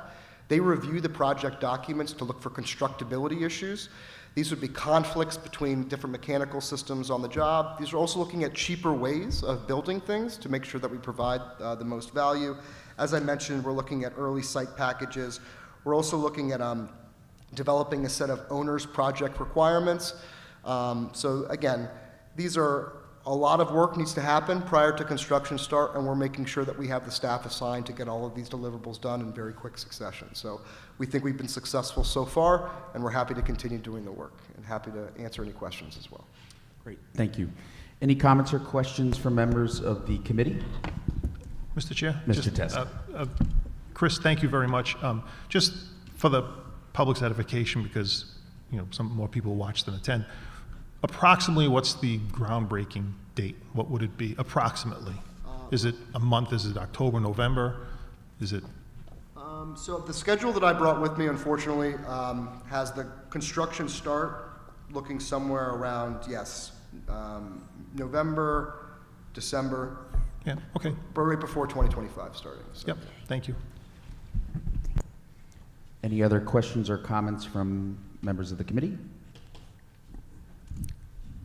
I'll just say Ms. that Hazelwood. the building committee did a great job going with left field. Thank you. I feel really good about what you're going to do. And I think we're going to have the best schools in Rhode Island, just putting it out there. We're working very hard. This is a great project. As I mentioned, I've had different construction managers left and right lining up to put in a good word from themselves prior to this going out. So we're expecting probably 8 construction managers to attend the pre-bid tomorrow from all of the biggest firms that do this work. And we've also heard from several that are going to be coming in from other states as well, just because of how attractive this project is. Great. Thank you very much. Thank you. Any other comments or questions from members of the committee? Seeing none, thank you very much for coming out this evening. Thank you. Appreciate it. Next item, we have Tollgate High School issues, discussion update. Mr. Gothberg. With Mr. Oliver being on well-deserved vacation after the work he and his team put in, I was asked to give this is Kevin's update. It piggybacks on what the superintendent said earlier, a little more detail. But before I get started, I think we should recognize Mr. Oliver and his team for the extraordinary work that they did. If you think about the amount of area alone that was damaged, it is equal to half of one of our elementary schools. It's over 20,000 square feet. So they did a great job. Mr. Cutie, Ms. Higgins, the whole WISE union, stupendous job, stupendous. Also, Single Source, I'd like to comment that they did a heck of a job, and the trust backing us up. The trust was integral in success of this project to get completed. So that being said, move on to Kevin's update, Mr. Oliver's update. On 2/26/24 at 6 a.m., it was reported that there was a major flood on level B3 at Tollgate High School. It was found that the cause of the flood was a frozen heating coil caused by a damper that did not shut, a mechanical failure, and a heating coil and a 1HT froze in a unit ventilator. 15 classrooms, corridor, and office space were affected. 3 of these classrooms were considered a total loss, and everything that could be not salvaged had to be disposed of. There was roughly 20,000 square feet of damage done to flooring and ceilings. Single source recovery was called in to clean up and make the necessary repairs to the B3 area. And then on 2/28, 2 days later, a 30 kVA step-down transformer failed in a level B3 storage room off the library, filling the library and some surrounding classrooms and office areas with smoke. Those of you who have ever witnessed an electrical fire, it's an acrid, terrible, terrible smell. All classrooms affected by the smoke have had their contents removed and are being stored until a decision can be made by our insurance provider if the contents will be cleaned or replaced. The library has been sealed off with its contents remaining inside, waiting for the same decision from our insurance provider if it will be cleaned or disposed of. As of 3/10, all 24, all floors and ceiling have been replaced. And in all affected areas, all classrooms were clean and sanitized, and all contents, except those waiting for a decision on cleaning or replacement, returned to their classrooms and offices. So I can answer some questions, but not all if you have any. Thank you, Mr. Gothberg. I just want to say thank you as well to Mr. Oliver's team, working round the clock. I also want to say thank you to all of the parents for their understanding with what we were battling and having to adapt, as well as the teachers who had to adapt. And I also want to thank Superintendent Danbrook and Assistant Superintendent McCaffrey, who kept this team pretty informed, so that way we could respond back to our constituents. So thank you all very much. Nice job. Any other comments or questions from members of the committee? I did get Ms. a Hazelwood. chance to go over and see Tollgate, and Phil, the fact that you got all this together and got them back in school is, hats off to you.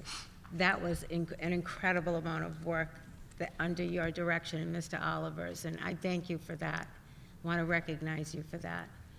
And I don't understand how they won't get rid of the book. I don't know how we're going to clean every page in those books that are covered with soot. But are we going to get new books for that in exchange? I can't answer that. That's a discussion with the So insurance that's up company, for I'm sure. debate still.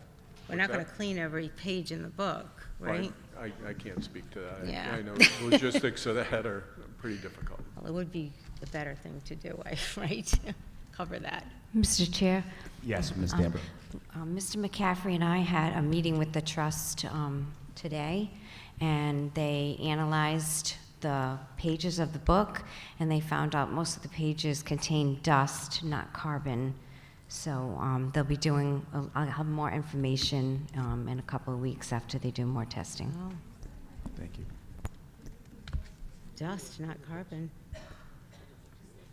Any other comments or questions from members of the committee? No, I'm not an expert on carbon, but it looks like it's pretty damaged to me. But All set. Ms. Backus? I just want to thank Mr. Oliver, Mr. Gothberg, and everyone who was involved for all their hard work in bringing Tollgate back so that we could get in there so quickly with our kids. Thank you. Any other comments or questions from members of the committee? Seeing none, thank you very much, Mr. Gothberg. Next item we have discussion action, workers' compensation coverage. I'm going to make a motion to uphold the superintendent and director of HR's recommendation. Second. Second. Second. Any discussion? Seeing none, all those in favor? Aye. Aye. Motion passes 5-0. Next item, discussion action, Rhode Island Student Survey. Thank you, Mr. Chair and members of the school committee. The Rhode Island Student Survey is given in communities every other year. The Rhode Island Department of Behavioral Health Care and the Developmental Disabilities and Hospitals are conducting the Rhode Island Student Survey. This survey focuses on substance abuse and use in middle schools and high schools.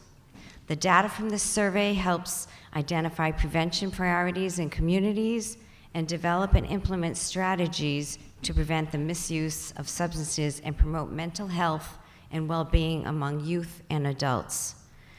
So as Mr. Freitas said, the results of these surveys give us information of what kind of programs are needed in Warwick. Also, there's many grants we can apply for, but we need data to move forward. And as we know, there's a crisis right now with mental health amongst students and adults after COVID. So we want to support our community members, our students. The survey takes place between January and May. Parents will be informed prior to the rollout of the survey in accordance with policy JRAAB. They will be notified that the Rhode Island Student Survey is not mandatory. Students may opt out of the survey, answer only the questions they're comfortable with, or they could take the full survey. The option to opt out shall be given to families 2 weeks prior to the administration of the survey. And there will be a designated person at each middle and high school to collect and distribute the opt-out information to teachers, and I know that we'll be addressing that further in the next policy committee meeting. Thank you. Thank you, Superintendent. Looking for a motion to adopt. Move approval. Second. Seconded by Mr. Motion made by Mr. Testa, seconded by Ms. Backus. Any discussion? No, Mr. Chair, all I would say is I would like us to move forward with this. I think the policy was pretty much hashed out. The changes are relatively minor, wouldn't have no impact, so I think we should just move forward and move on. Thank you. Any other comments? I would echo what Mr. Ms. Testa. Bassett. I'm sorry. I would echo what Mr. Testa says. We get a lot of funding, support services, substance abuse and misuse professionals and programs. I think it's a no-brainer. Thank you.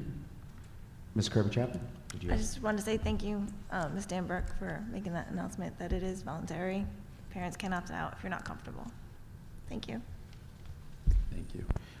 Personally, for me, I intend on supporting this survey now being distributed. For me, it was the fact that the survey was being distributed and contradicting that policy JRAAB, which the policy subcommittee, I want to thank Dr. Cecil and all the members of the policy subcommittee on taking action to make sure the language kind of reflects what we're doing and how we're operating as a school district. So thank you all. Any other comments, questions? Seeing none. All those in favor? Aye. Aye. Motion passes 5-0.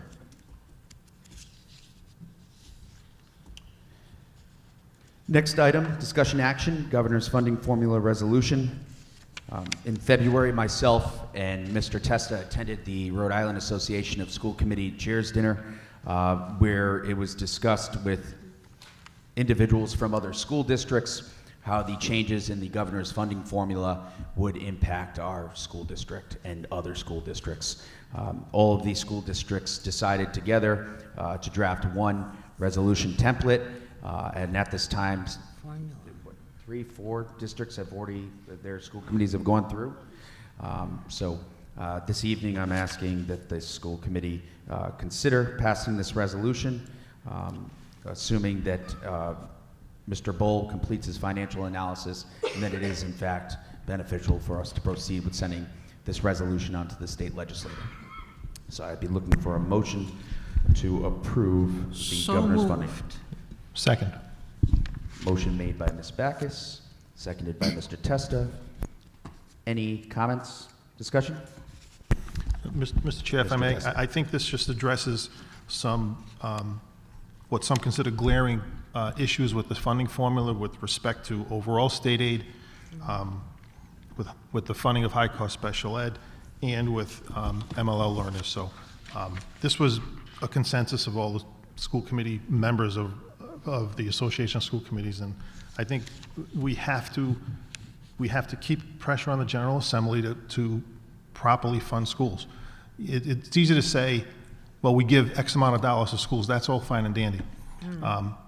But it's bigger than that. It's are we giving the right amount, right? So the aggregate amount's the aggregate amount, but are we giving the right amount? And this deals with the feeling that we're not. So thank you.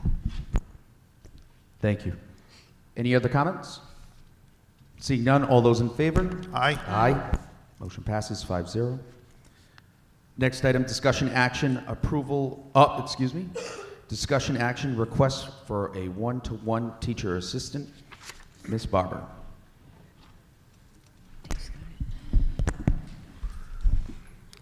Good evening, Mr. Chair, members of the school committee. The Special Services Department is requesting the approval of a one-on-one teaching assistant.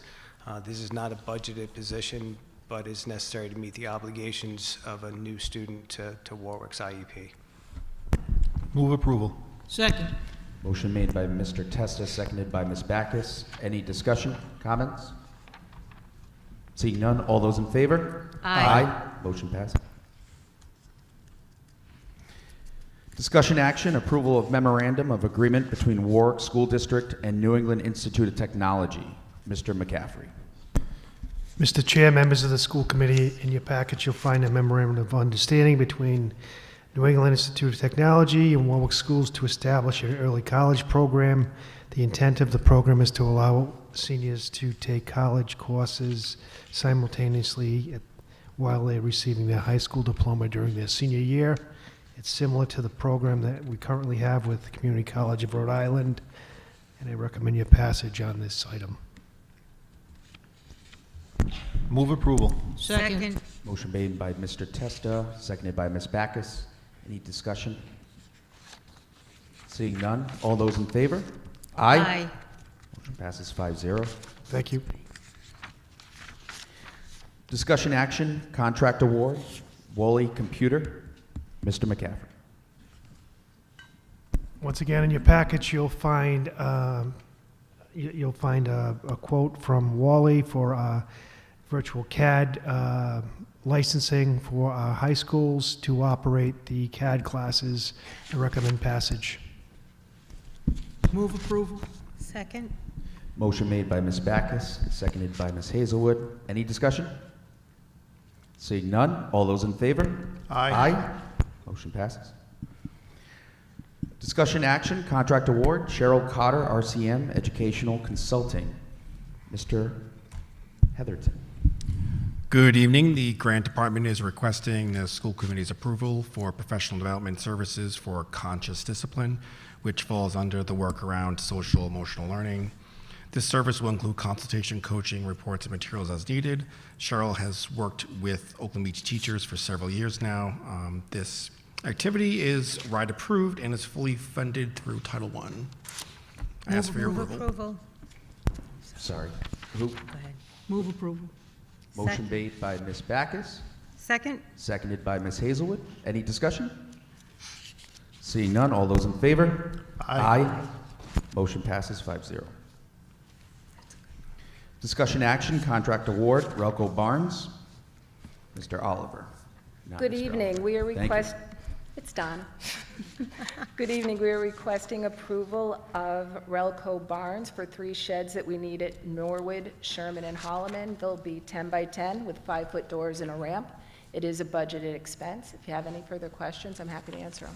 Move approval. Motion made by Ms. Backus, seconded by Mr. Testa. Any questions or comments? I just have one, Mr. Mr. Chair. Testa. Ms. Higgins, thank you. I did email Mr.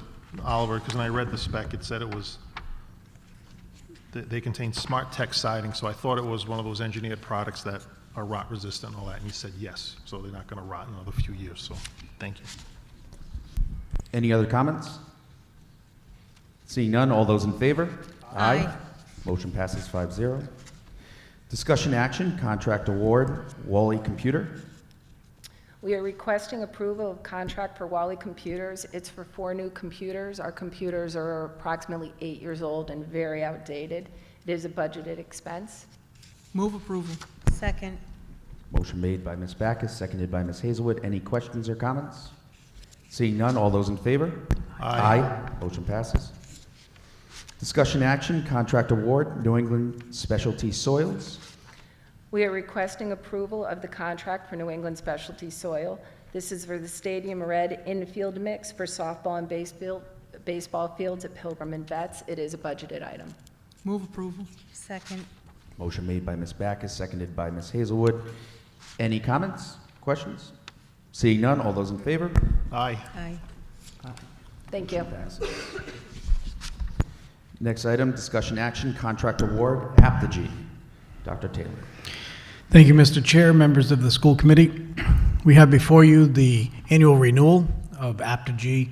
That's our district website, communication system, alerts, text messages, mobile app pop-up messages, and so on and so forth. This is year 3 of a 3-year contract and budgeted through ESSER back 3 years ago. Move approval. Second.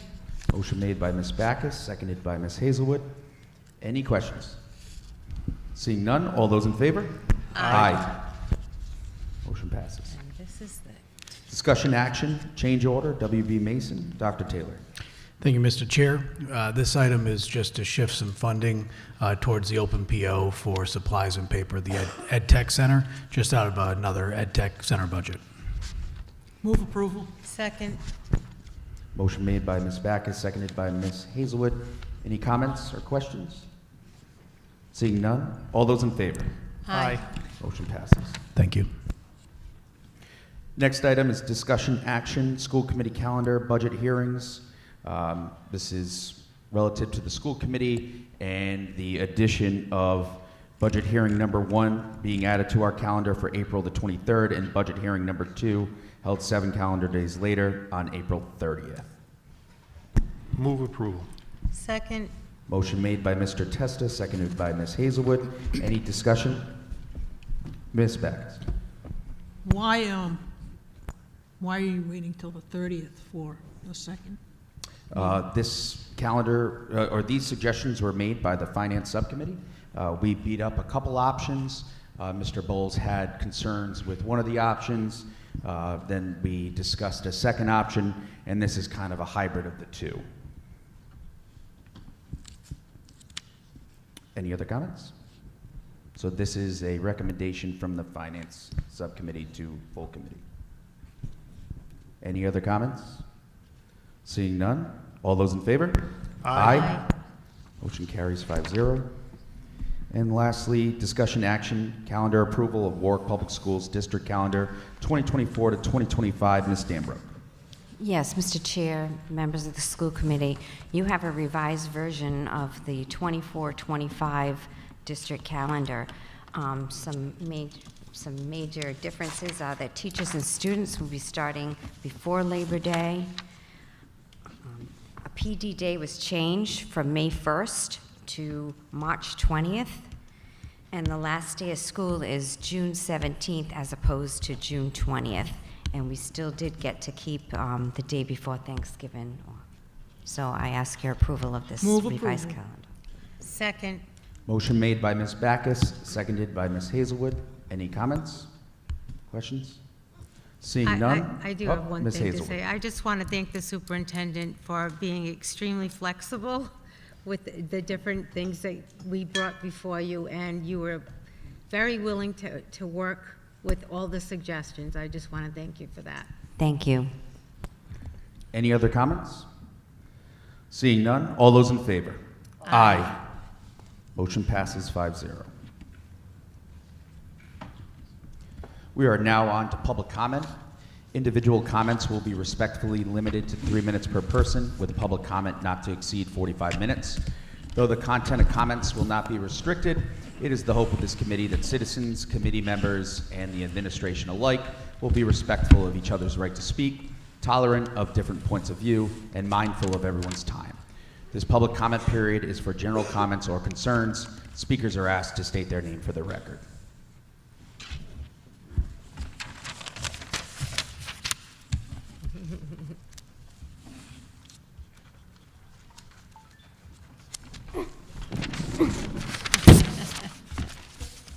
Hi, my name is Austin D'Antonio, and I'm a 5th grader at Greenwood Elementary School.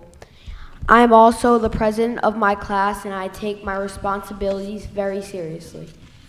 I was asked to come here tonight to address our playground situation.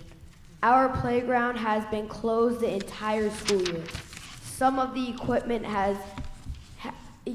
needed to be replaced, and they told us we were getting a new rubber surface. There has been fencing all around the playground, and no one is allowed to play on it during or after school. This had made lots of kids very sad.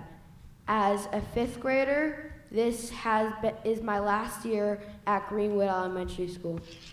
My classmates and I really want to be able to enjoy it before we leave. Our principal, Mr. Longo, told us that the playground equipment has been fixed and we are just waiting on the rubber surface. But that could take a while and we're running out of time.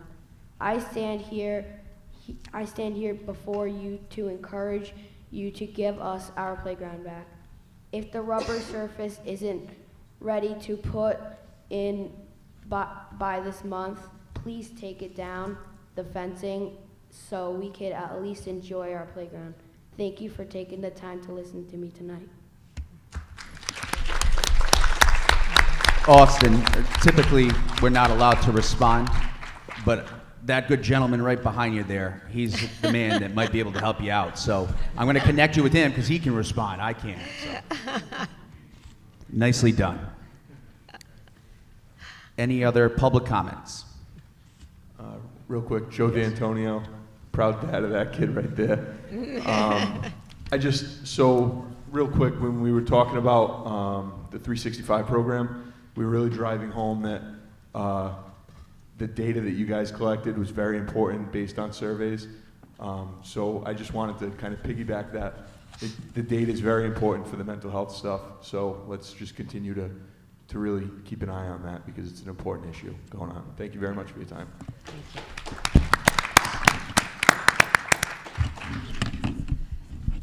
And the gentleman who just spoke to us is a firefighter for Yes, he the is. city of Fire Warwick. department. And a neighbor of mine. Hi, Caitlin Regan, special educator at Warwick Next. I just want to express my hopefulness for the Tollgate teachers and staff that their materials will be reviewed and that they'll have a chance to look through it and return it to them, or have it be replaced if it needs to be replaced. As someone who experienced a very similar situation where 90% of my classroom was disposed of due to smoke damage or fire extinguisher debris, where I didn't get that chance, and I lost a lot of money, and 90% of my classroom, that most of it I had to replace myself, including, we're still waiting. 10 months ago this happened for vital safety equipment that we still do not have in our classrooms. So again, I just hope that that will not be the case for the Tollgate situation. Thanks. Thank you.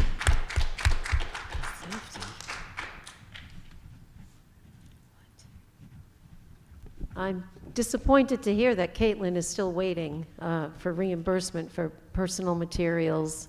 I mean, I reached out to administration a long time ago about this. And allegedly, I mean, I saw a list of materials that the movers had put together or someone had put together.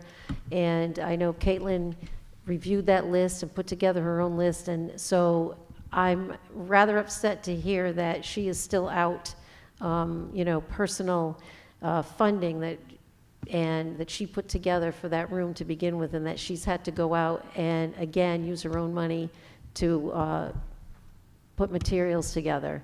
And I do know at Tollgate, a couple of the rooms that were gutted were English classrooms filled with books, filled with high school level books of high interest for students. And I know both of those teachers have spent decades amassing collections. And those rooms were totally gutted. And so there does need to be some relief for people who suffer these losses. And it is, by the way, in the contract that the district will reimburse any personal losses of property. So that needs to be taken care of for Caitlin and for anyone else who has suffered a loss, because it wasn't their fault. And Warwick Next case, that there was a fire and then the resulting debris, and it certainly wasn't the fault of any of the Tollgate teachers that we have suffered a number of, as I said before, elemental disasters: the roof, the flood, the fire, next the earthquake, the locusts, the whatevers. Hopefully not locusts, but we used to have a problem with ants every spring in the English teacher's room coming up from the ground. That hasn't happened in a few years, but maybe this year we'll be lucky again. Actually, I had wanted to just make a comment about the recognitions. I know you moved them to 6 o'clock, for a reason, but I would like to see them back at 7 o'clock at the beginning of the regular meeting when more people are here, because not many people other than those being recognized come out at 6 o'clock. And I know that these meetings are being broadcast, but I think it would be nice for these people being recognized to have people physically in front of them applauding and thanking them and to overuse a word, recognizing them in person. So please consider moving the recognitions to 7 o'clock. Thank you. Thank you. Any other members of the public for comment? Anyone else for public comment? Anyone else for public comment? Seeing none?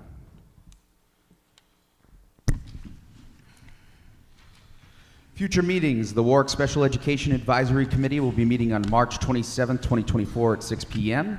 The next policy subcommittee meeting will be April 2nd, 2024 at 4:30 p.m. The Warwick School Building Committee meeting, April 3rd, 2024 at 7:30 a.m. The Fiscal Subcommittee meeting, April 3rd, 2024 at 4 p.m. And the next monthly school committee meeting will be April 9th, 2024 at 7 p.m. Seeing no other business before this committee, is there a motion to adjourn? So moved. Motion made by Ms. Backus. Seconded by Mr. Testa. All those in favor? Aye. Aye. We've adjourned.